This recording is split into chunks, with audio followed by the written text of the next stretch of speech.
வணக்கம். ஜோதிடர் சேலம் உமாராணி. இன்றைய பதிவு இன்னைக்கு பார்க்கக்கூடிய பதிவு என்ன அப்படின்னா, பாதகாதிபதி தரும் யோகத்தை பத்தி பார்க்கலாங்க. இப்போ பாதகாதிபதி அப்படின்னு எடுத்துட்டாவே பயந்துக்கிறாங்க. பாதகாதிபதி பாதகம் பண்ணிடுவாரா, அவங்களுடைய திசா காலங்களை பாதிப்பு கொடுத்துருமா, பிரச்சனை கொடுத்துருமா, அடுத்த வரக்கூடிய திசை அந்த லக்னத்துக்கு பாதகாதிபதியுடைய திசையா இருக்கு, ரொம்ப பிரச்சனை கொடுத்துருமா அப்படிங்கலாம் பயப்படுறாங்க இல்லைங்களா. பாதகாதிபதி அப்படின்னு எடுத்துட்டாலே பாதிப்பு தான் கொடுப்பாரா, பாதகம் செஞ்சிடுவாரா அப்படின்னா, பாதகாதிபதி பாதகம் செய்யக்கூடிய அமைப்புல இருந்தால் மட்டுமே தான் பாதகாதிபதி பாதகம் செய்வார். ஆனால் நல்ல அமைப்புல இருந்தா அவங்களுடைய திசா காலங்களில் யோகமான பலன்களை அதிகமாக கொடுக்கக்கூடிய வாய்ப்பு உண்டுங்க. பாதகாதிபதியும் அவங்களுடைய திசா காலங்களில் நல்ல வளர்ச்சி அடைஞ்சவங்கலாம் நிறைய பேர் இருக்காங்க. இப்போ பாதகாதிபதி அப்படின்னா யாரு, எந்தெந்த லக்கணத்துக்கு எந்தெந்த இடங்கள் பாதகஸ்தானமாக வரும் அப்படின்னு பார்த்துட்டு, பாதகாதிபதி எந்த மாதிரி அமைப்புல இருந்தால் பாதகம் செய்வார், எந்த மாதிரி அமைப்புல இருந்தால் யோகத்தை தருவார் அப்படின்னு பிரித்து நான் சொல்கிறேன், சரிங்களா.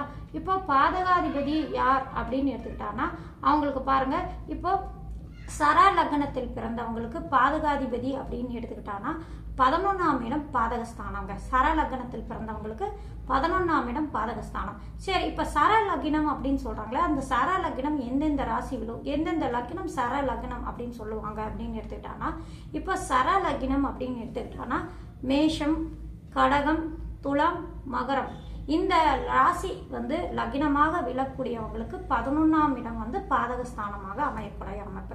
இங்க 11ஆம் இட அதிபதி பாதகாதிபதியாக வரக்கூடிய அமைப்பு, சரிங்களா. அடுத்தது ஸ்திர லக்னம் அப்படின்னு எடுத்துக்கிட்டாங்கன்னா, ஸ்திர லக்னத்துக்கு 9ஆம் இடம் பாதகஸ்தானமாக வரக்கூடிய அமைப்பு. இப்ப ஸ்திர லக்னம் அது எந்தெந்த லக்னம், எந்தெந்த ராசி ஸ்திர லக்னமாக வரக்கூடிய அமைப்பு அப்படின்னு எடுத்துக்கிட்டாங்கன்னா, ஸ்திரம் பாருங்க, ரிஷபம், சிம்மம், விருச்சகம், கும்பம், இந்த ராசி நேர்கள் லக்னமாக அமைந்தவங்களுக்கு பாருங்க 9ஆம் இடம் பாதகஸ்தானமாக வரக்கூடிய அமைப்பு, சரிங்களா. அடுத்தது அப்படின்னு எடுத்துட்டா உபய லக்னம்.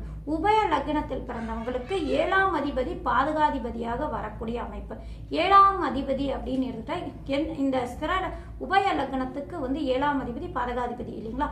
உபய லக்னம்னா எந்தெந்த ராசி உபய லக்னமாக இருக்கும் அப்படின்னு எடுத்துட்டாங்கன்னா, உபய லக்னம் அப்படின்னு பாருங்க, மிதுனம், கன்னி, தனுசு, மீனம், இந்த 4 ராசியில் லக்னமாக அமைந்தவங்களுக்கு 7ஆம் இடம் பாதகஸ்தானமாக வரக்கூடிய அமைப்புங்க. இதுதாங்க இந்தந்த ராசிக்கு இந்தந்த ராசி லக்னமாக அமைந்தவங்களுக்கு இந்த இடங்கள்லாம் பாதகஸ்தானமாக வரக்கூடிய அமைப்பு. அதாவது சர லக்னமாக பிறந்திருந்தால் அவங்க 11ஆம் இடத்து அதிபதி பாதகாதிபதி, ஸ்திர லக்னமாக பிறந்திருந்தால் 9ஆம் அதிபதி பாதகாதிபதி, உபய லக்னமாக பிறந்திருந்தால் 7ஆம் அதிபதி பாதகாதிபதி. இந்த லக்னத்தில் பிறந்தவங்களுக்கெல்லாம் இந்த இடம் பாதகஸ்தானமாக வரும். சரி, இப்போ பாதகாதிபதி பாதகம் செய்யக்கூடிய அமைப்புல இருக்கு, அவங்களுடைய திசா காலங்கள பாதகம் தான் அதிகமா செய்வாரு அப்படின்னா அது எந்த மாதிரி இருக்கும் அப்படின்னா, பாதகாதிபதி பொறுத்த வரைக்கும் பாருங்க, அந்த பாதகஸ்தானத்துல தனித்து உட்கார்ந்து இருக்கும் பட்சத்துல தான் அவர் பாதகம் செய்வார்.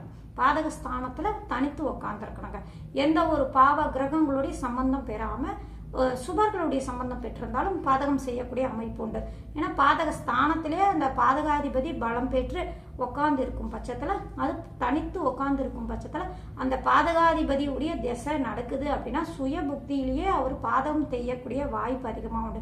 அதுவே பாதகாதிபதி பாதகஸ்தானத்திலே ஆட்சி பெற்று நின்றிருந்தாலும் பாதகம் செய்யாத அமைப்பு அப்படின்னு எடுத்துக்கிட்டான்னா, பாதகாதிபதி பாதகஸ்தானத்திலே அமர்ந்து இருக்கும் போது அவருக்கு பாருங்க பாவர்களுடைய சம்பந்தம் பெற்றிருக்கா.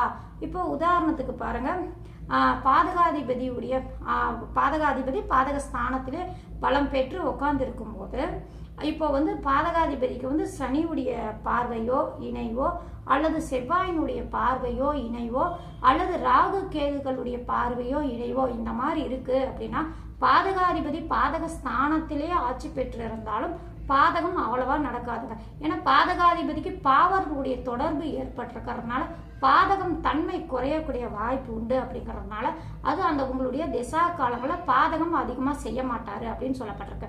இந்த மாதிரி அமைப்புல இருந்தா ஒரு பாதகம் செய்ய மாட்டார்.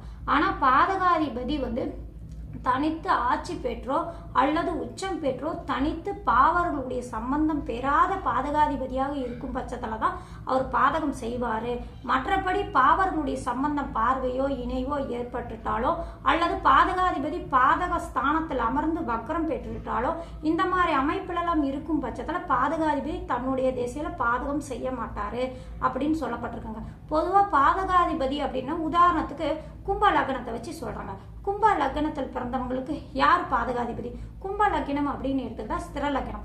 ஸ்திர லக்னத்துக்கு 9ஆம் இடமான துலா ராசிக்கு 9ஆம் இடமாக வரும். அதனுடைய அதிபதி யாரு அப்படின்னு எடுத்துட்டா சுக்கிர பகவான் ஆவார். இப்ப சுக்கிர பகவான் அந்த 9ஆம் இடத்துலயோ தனித்து உட்கார்ந்து இருக்கும் பட்சத்துல மட்டும்தான் அது பாதக தன்மையை தரக்கூடிய அமைப்புங்க. சுக்கிர பகவான் 9ஆம் இடத்தில் தனித்து உட்கார்ந்து இருந்தா அவருடைய தேசம் அதே சுக்கிரனோட செவ்வாயோ சனியோ அல்லது ராகுவோ கேதுவோ சம்பந்தம் பெற்றுட்டாலும் அது பாதகம் செய்ய மாட்டார். பாக்யாதிபதியாக இருந்து பலனை தரக்கூடிய அமைப்பெல்லாம் வந்துடும். சரிங்களா? இப்ப பாதகாதிபதி உரிய நிலைன்னா இந்த மாதிரி அமைப்பெல்லாம். அதே பாதகாதிபதி பாருங்க லக்னத்துக்கு 2ஆம் இடத்தில் இருக்கும் பட்சத்துல எந்த மாதிரி இருப்பாரு?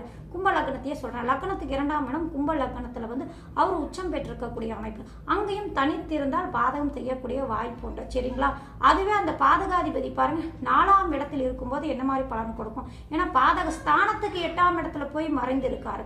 8ஆம் இடத்துல மறைந்து இருக்கும்போது அந்த சுக்கிரன் பாருங்க 4ஆம் இடமான திக்பலம் பெற அமைப்புல இருக்கிறதுனால 4ஆம் இடத்துக்கு உண்டான பலன்களை முழுமையா கொடுப்பாரு. அந்த லக்னத்துக்கு யோகாதிபதி அப்படிங்கிற ஒரு அமைப்புல தன்னுடைய திசா காலங்களில் யோக பலன்கள் அதிகமா தரக்கூடிய வாய்ப்பு உண்டு. இப்ப பொதுவா பாதகாதிபதி அப்படின்னா நம்ம இந்த நிலையெல்லாம் பார்க்கணும். இப்ப நான் கும்ப லக்னத்துக்கு சொன்னேன் இல்லைங்களா? இதே அமைப்பு தாங்க மற்ற லக்னத்துக்கும் நம்ம எடுத்து பார்க்கணும். சரிங்களா? இப்ப மற்ற இடங்கள்ல லக்னத்துக்கு கேந்திரத்திலோ திரிகோண ஸ்தானத்திலோ இருக்கும் பட்சத்துல பாதகாதிபதி தன்னுடைய திசையில பாதகம் செய்ய மாட்டார், நல்ல பலன்கள் கொடுப்பாரு. ஆனா பாதகாதிபதி பொறுத்த வரைக்கும் பாருங்க ஆட்சியாகவோ உச்சமாகவோ தனித்து உட்கார்ந்து இருக்கும் பட்சத்துல மட்டும்தான் அது பாதகத்தன்மை தரக்கூடிய அமைப்பு உண்டு. இப்போ பாதகாதிபதி ஆட்சியாக உச்சமாக இருந்தாலும் பாதகம் செய்யாத அமைப்பு அப்படின்னா ஆட்சியாக உச்சமாக இருக்கும் பட்சத்துல அவர் பாவரோட சம்பந்தம் பெறும்போது பாதகாதிபதி பாதக தன்மையை குறைந்து பாதகம் செய்ய மாட்டாரு, நன்மையும் தரக்கூடிய அமைப்பெல்லாம் உண்டு. அப்படின்னா பாதகாதிபதினா நம்ம இந்த அளவெல்லாம் எடுத்து பார்த்தாலே பாதகாதிபதி தன்னுடைய திசையில பாதகம் செய்வாரா யோகத்தை செய்வாரா அப்படின்னு நம்ம நிர்ணயம் பண்ணிக்கலாம். சரிங்களா? நன்றி, வணக்கம்.